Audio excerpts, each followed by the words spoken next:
I'm Luis Scott, managing partner of Bader Scott Injury Lawyers, one of the fastest growing law firms in the country, and I'm also the co-founder of 8-Figure Firm Consulting. I've successfully built multiple companies by focusing on leadership, operations, and culture. Using these principles, my companies have generated close to $100 million in revenue. But before any of this success, I started my legal career as a receptionist, and I worked my way up to becoming managing partner.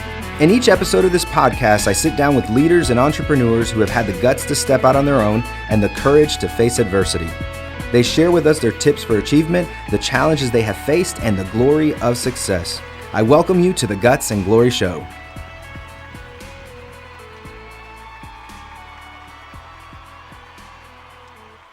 All right, guys, Luis Scott here, host of the Guts and Glory Show. And today I have another inspiring interview with a serial entrepreneur, Nash Cohen. And he's coming to us from London. Before I introduce him fully, I want to give a sponsor message from 8-Figure Firm Consulting. At 8-Figure Firm, we help lawyers turn their law firms into law businesses. And if you want more information on how you can turn your law firm into a law business, go to 8figurefirm.com. Now, I want to introduce Nash Cohen. He's a serial entrepreneur from London, as I mentioned. He helps startups accelerate their business. And if you are an entrepreneur and you really want to get started the right way, I have found that having a coach who's been there and done that is the best way to do it. But on top of that, he's also been a professional athlete. He's owned hotels. He does coaching and consultant. He's been in the weight room. I mean, he does some amazing stuff on social media. I can't wait to see some of his social media stuff. But he's also known as the Chief Troublemaker. Nash, welcome to the show. Thank you so much, Louis. Great to be here.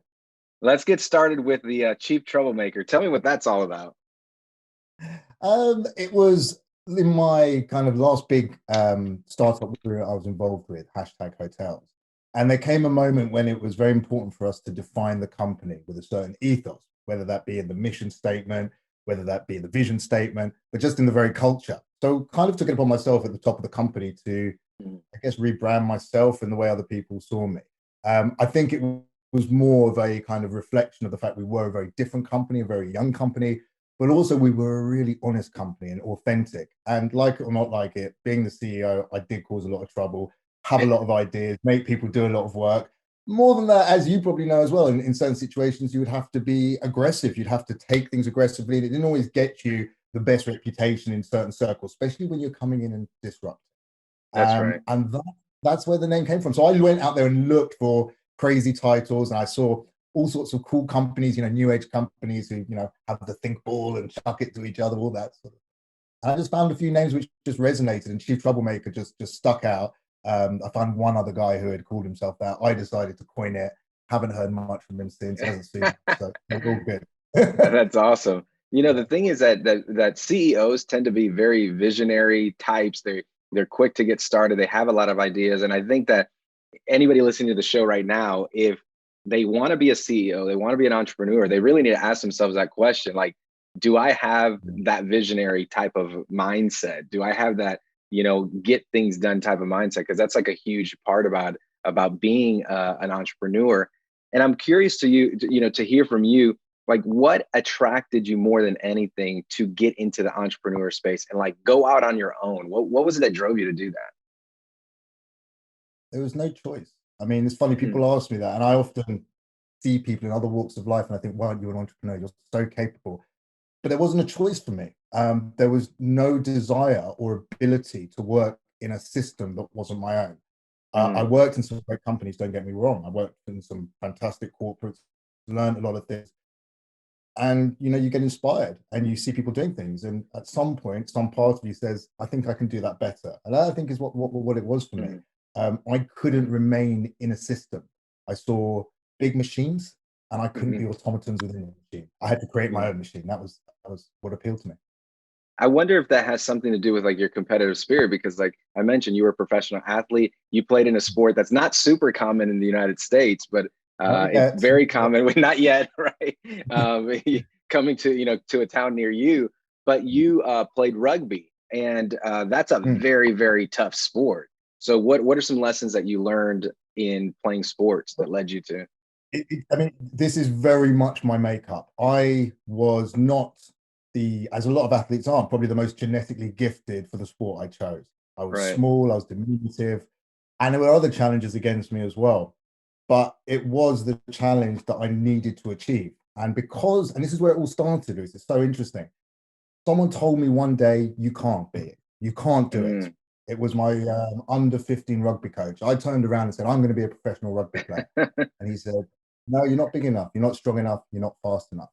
And those words cut so deep and they tore me apart, but they Yeah. gave me something else, which was, you'll know being an entrepreneur as well. It gave me a fire and I had to go and do something. I had to go and figure out how to take the little frame that I was and leverage something far greater out of it. So I Right. started learning all about sports science. I started understanding how I could biohack my body. Even this was at a young age of 14, 15 years old. Mm. I started working like these varsity athletes do in the States. And I went crazy. And it was the intensity and focus, the tunnel vision that really, I think, propelled the whole concept of me and what I'm like and my whole ethos into business later on. I didn't make it as a rugby player and there were lessons learned there, but certainly the fire that got me to a stage that maybe at first class you wouldn't have thought I could get to.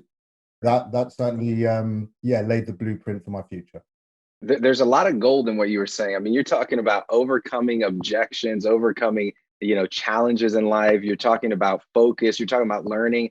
I mean, literally every one of those things you mentioned is like a lesson within itself. And I feel like sometimes people, one of the things that's happening, at least in my circle, is everybody wants to be an entrepreneur, right? They say they want to be an entrepreneur, but they don't actually realize the amount of focus and intensity and work that it takes to go out on your own. Tell us a little bit about like what your work schedule is to give people a glimpse into what true entrepreneurship is all about. I think there's a really hard, horrible life that comes with being an entrepreneur, because what happens is you get this inspiration. This Mm-hmm. inspiration is so big and so great. The fire is so massive that it sets you off on a certain course. But often from that point on, that inspiration, that power, all that thing you thought was so big that's propelling you on course, you realize there's only 1% of what you need to do or have. And there's Mm-hmm. 99% more things to do. And it's hard. And sometimes Wow. you get lost. And I think that for me is the thing which puts most people off. Yeah. Everyone has ambition. Who doesn't want to be the greatest? But who's Sure. got the drive to get there? Who can run Yeah. into hill sprints? Who can, work till 1, 2, 3 o'clock in the morning repeatedly? Who can like say no to their friends when everyone else is enjoying a certain lifestyle or holidays, or whatever it is, and think, you know what? I may not have see the rewards, but I believe in something bigger than myself. Right. Mm. And if you can Yeah. do that, I think if you believe in something bigger than yourself, magic happens. It's true. Yeah, I mean, you know? you said something that I have a phrase. I don't know if I came up with it or if I just heard it one day and I've adopted it, but the phrase is something you just said, and it's that many people do not have the work ethic to match their ambition level, Yeah. and so they want this big house or the fancy car or the six-pack abs, but they're not willing to go to the gym and work. They're not willing to go to work and get them get paid or start their business. And you have to marry those two things. You have to marry your ambition with your work ethic, or it doesn't I, work. I'm a big fan of Ray Lewis from Oh yeah, linebacker, right? yeah, linebacker. One of the things he says is you've got to love the process. And the Mm, process is pain. The mhm. process is blood, it's sweat, it's tears. Now, if you love that, you're going to win. Yeah, And that for me is 100% right. You've got that 99% I was talking about, that hardship. Got to be a part of you somewhere that admires the part of you that is saying no to all the other yeah. distractions, that's putting in the work, that even put it on a fitness sense. That's the Mhm. warrior in us, the one who decides, you know Right. what, I'm going to have a go. And I mean, for years I worked in gyms and I worked in fitness, worked in all these things, and people would come to you and say, how do you get arms, or how do you get legs, or whatever it is? And what I don't realize is there's nothing quick. It's years of hard work for most people. It's years Yeah. and years of hard work. And what comes easy, or looks like it comes easy, doesn't. There's layers and foundations built there. And I think back to the question, with relating to entrepreneurs, I see guys at all stages.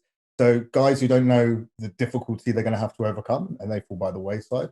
But even beyond that, not realizing how much work they need to do in their own startup to actually Mhm. take it to a place where it's worth something. And who hasn't seen Shark Tank, where guys walk in Right.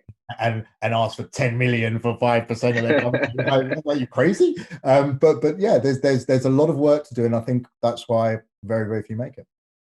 Yeah, I mean, the thing is that when you underestimate the work, but you over anticipate the benefit, you're doing it for the wrong reason. And one of the things I tell my wife is like, this is my joy, but it's also like my pain in life. Like I cannot help but be who I am. And I think if you're truly an entrepreneur, you just can't help it. And so that's really great stuff. Now, I want to get into hashtag hotels because you had hashtag hotels, and you started that when you were young, and so that's a huge thing to take on, is a hotel ownership. And I believe it was like a fractional type of thing. It wasn't like an Airbnb type of hotel, or It was a pop-up hotel concept. okay. It's the whole thing was a massive lesson and a great experience in entrepreneurialism. So the first thing was, I realized I've been running a service department business for a few years, and it was getting tough out there. I was starting to see professional athletes becoming, in the market of now being Right. service department operators. And I thought, this is the wrong time to be in that business if these guys are getting into it. So it was getting tighter. Hotels were reacting. Service departments weren't flying like they were. So I looked at my books. I was realizing that we were making 3 times the revenue in summer. So I kind of started to figure, where could I get accommodation that was only available in summer from people who didn't actually value it that much and would give it to me at a really cheap price that I could sell at a great rate. And because I knew the power of the London property market. And that's how it started. And I looked and I found student accommodation. And I approached some extremely high-end student accommodation, which are the equivalent of 4-star hotels with swimming pools, techno gyms and cinema screens, 800 rooms in a building, stunning, for the overseas student market. I approached these companies. I said, I'd like to take a lease of some of your buildings during summer when some of your students go home. And they said, fine. And I said, great, I'll sign a contract. Now, this is where it gets interesting. I approached them at the beginning of the year, signed a contract with them, which meant I didn't have to start paying until I think it was about April or May. And I went and started pre-selling those rooms. I cash flowed the whole business from zero investment. Wow. It had a turnover of 4.2 million in the first year. And That's insane. Yeah, it was good. I leveraged something like, I think, about 800 rooms. We did extremely well. It was a great first year. It was from nothing, from absolutely nothing. It was actually really off the back of kind of a failing company and a little bit of, oh God, what are we going to do now? But it was a great example of kind of do what you're good at and do it simply. It was a very lightweight model. Yeah. I employed a lot of technology. So we pioneered a lot of use of chatbots, and I had a lot of artificial intelligence running my customer service. We had an absolutely incredible social media network and infrastructure. In fact, I ran a hip hop tour for some young artists, and our target market was obviously the younger end of the market. And then we kind of just created the most amazing experience where people were coming in, they were meeting these famous artists. We were doing brunches, hip hop brunches, garage brunches, and yeah, it was an amazing experience. Got a great reputation from the first year. And unfortunately, things went a little bit south. We had an investor come in, put in quite a lot of money. They then reneged on their investment. We were forced to then find another investor, and our timing was pretty bad and awful. Yeah. The next year, we then tried to make it work from the position we were in, and got our timing completely and utterly wrong. And about 6 months later, the company, in the middle of summer, the next summer, with 20 hotels across the UK, sadly, through, I suppose, the reason I would say is timing, went into administration. And it was a particularly, difficult, hard, nasty experience. Of course. Nationwide news, all of that. But it was a lot of lessons learned. So, there's never a time anyone can say they know it all, and you can get into fantastic position. If you can't, execute from there, you still got to look at it and say, well, I took some wins from that, but there's definitely something to learn. So after that, we, still involved in the industry to a degree on that side, still got an interest with a company that still operates in the same space. but left hashtag hotels after that and after the administration. And so I went a different way. That's incredible. Now, what is the if you had to narrow it down to one lesson? You said the word execution, and maybe that's the lesson. But if you had to narrow it down to one lesson, what did you learn through essentially this huge rising success, and then what appears to have been a failure, which we know now that failure is actually part of success. But what is it that you learned in that experience? Like, what would be the one thing you would say? I would say patience, because the reality was our timing was off, and a little bit of a longer term vision and plan. You know, if I look at the things why businesses fail, it's always partly is to do with the plan. So the plan was wrong. We couldn't sustain the momentum we created because of the financial inconsistency of the funds that came. Exactly. So the reality was we should have just pegged it back and kind of bit down and took a long-term view. I mean, retrospectively, if we'd done that, we probably would have run into COVID, but you know, and the hotel industry didn't like that. But for sure, I would say, you know, definitely patience. And I think that's like, it's a slow dawning lesson always. Certainly for me, for someone who accelerates and moves fast in every absolutely.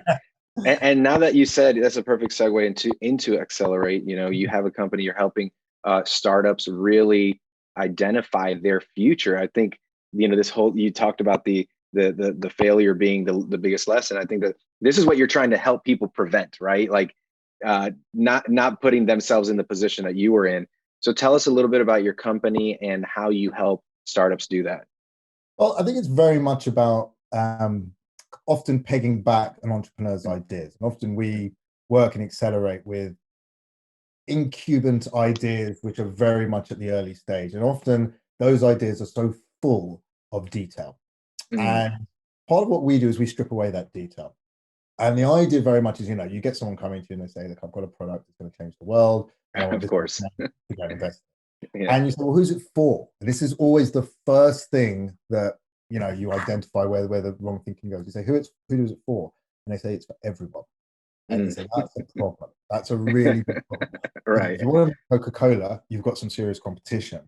But if you wanted to make Coca-Cola for diabetic people in wheelchairs, you would be much easier able to find them because they're all in one space, and then you could make your product for a specific person. So we often have to strip away the understanding of what they're thinking, what they're doing, into kind of finite points. And that's the case in every sense. You know, we'll ask them for a deck, they'll give us a deck, it will be just full of everything. And we're looking to strip it away to kind of find the three most powerful points that they're trying to convey. Whether that's marketing just from a post someone does, or whether that's a full-on investment pitch deck, you've got to realize who your audience is, who you're selling to, what they're looking for, and then accordingly you can sculpt it. And that's every level, from your product, the actual deck that's trying to get you the investment in the first place. So that's really what we do. We work to identify projects that we can help by tweaking them. And let me give you an example. Someone might have an absolutely rubbish golf swing, right? Absolutely rubbish golf swing. Correct degrees there, couple of degrees there, 300 yards down the fairway. Right. It's the same with apparently with plastic surgeons. I hear that there's a ratio between the nose and the lip and the eyes and the nose and all that, and they work with those ratios because they just have to make a couple of additions and hey presto, we're beautiful. Yeah. So it's very similar to what we do, and so we'll often be pulling stuff away, kind of identifying what's fantastic about it, and then connecting those fantastic points with people who are looking for those fantastic things, whether that be sector related, investment size related. That's what we then do. So we'll then take it and package with, when we package, we often help them package it to a degree with marketing videos. You've seen some of the stuff we do. And then we take it direct to investors and we charge them. You know, the thing is that there's a passion and there's a work ethic to business, but then there's also the planning, strategy, and tactical part of it. And that's where a lot of people miss out. And I'm a big fan of encouraging people to reach out to someone to help them be more of a tactician and be more of an operator. Because at the end of the day, if you can't run a business, the product is going to fail. And then you have this great idea that just never gets anywhere. And so I definitely encourage people to do that. Now, when you think about some of the things that you do online, you know, you have an amazing social media presence. You do a lot of the work yourself. what would be one thing that you would recommend to entrepreneurs getting started who don't have a lot of money to spend on high-end equipment and video and all this stuff? Like, how do they get started? I think the thing is, again, who's your audience? You know, if you can understand who your customer is, you can talk directly to them. If you can align with them, doesn't matter whether you've got an expensive camera or not, you can just talk particularly to their points. And I mean, although, you know, Gary Vee is not a great example because he already has 20 million people following him, but in a similar way that he's going to say certain things that resonate particularly with someone, there will be a similar subsection, micro group that you can start with and build from. So at the same time, it's also fantastically easy to do simple things with your phone.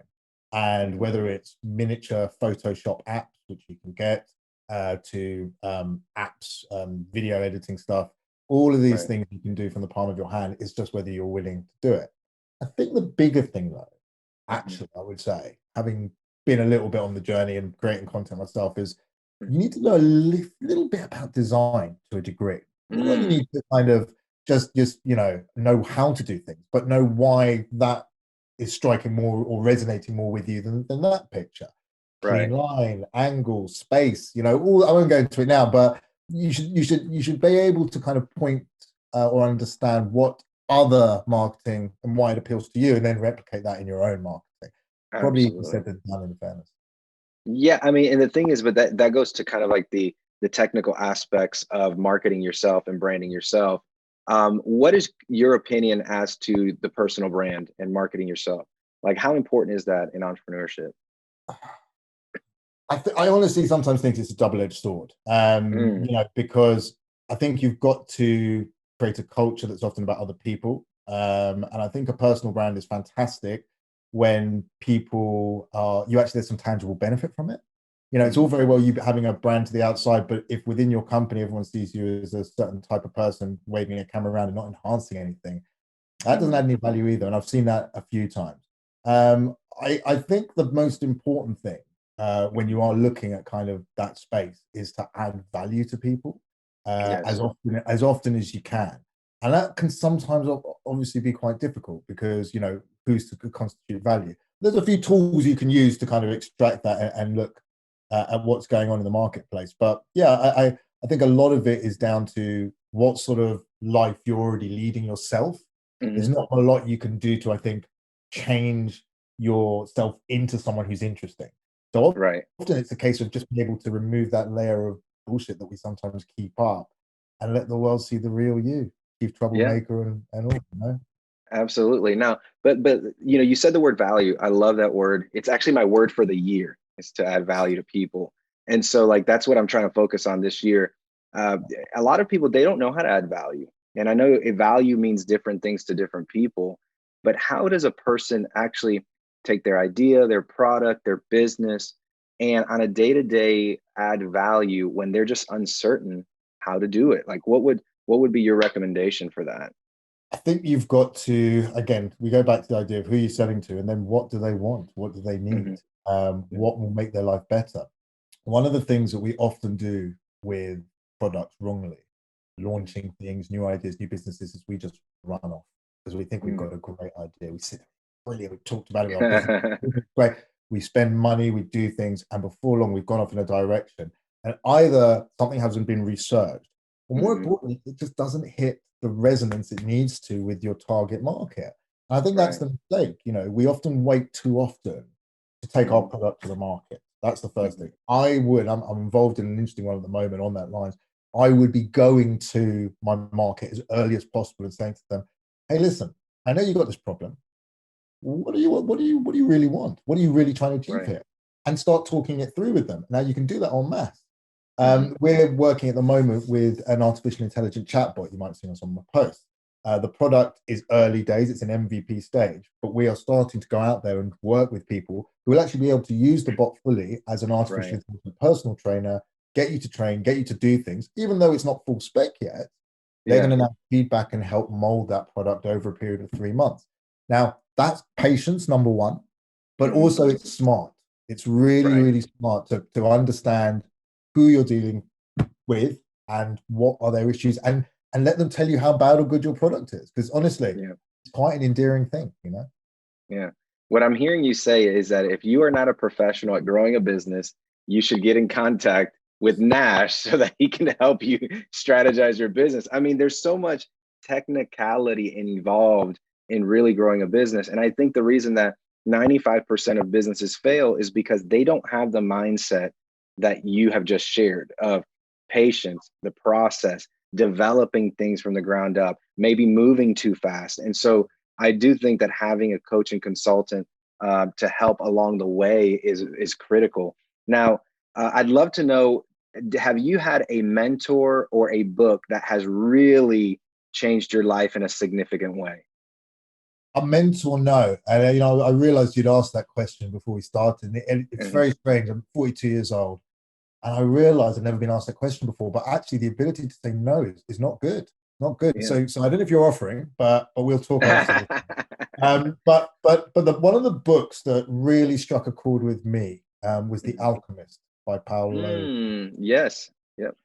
And the reason it was because I was sitting with a guy who maybe at one stage I may have considered this guy a mentor, but not so much. But he said to me, I was talking about my life when I'd been in South Africa, starting businesses and this and that, and I was thinking I wasn't happy with where I was. That was me. I am in search of more. And I'm speaking for quite a while. And he said, you use some very negative language. He said, what you describe as your losses, other people would describe as huge victories and experiences they would tell your grandchildren about. And I think actually it's a little bit sick that you sit there and think they should be in your victory log. Yeah. And that made me realize something, that, listen, sometimes the journey isn't always, pleasurable. There are parts that's rough. But overall, you get to your destination, you're going to be really, really happy. And I think that's what for me shone through with that book, The Alchemist. It definitely helped me to put that visual reference into my life. Yeah, I mean, that's a great lesson. And today I posted something, and I started thinking. After I posted, I put, I love what I do. That's one of life's greatest gifts.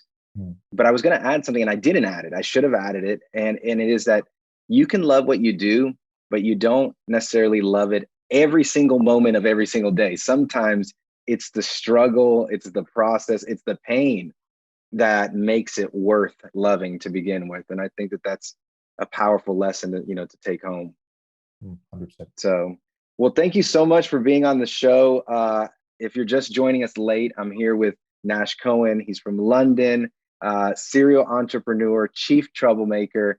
He's helping companies, startups, get themselves on the right plan to succeed, so they don't have the failures on the back end. Nash, where can people find you? So you can reach out through the company website, which is www.fundingaccelerate.com. You can also contact me directly via my Instagram profile, which is @NashCohen, my LinkedIn profile, which is Nash Cohen. Awesome. There you have it, guys.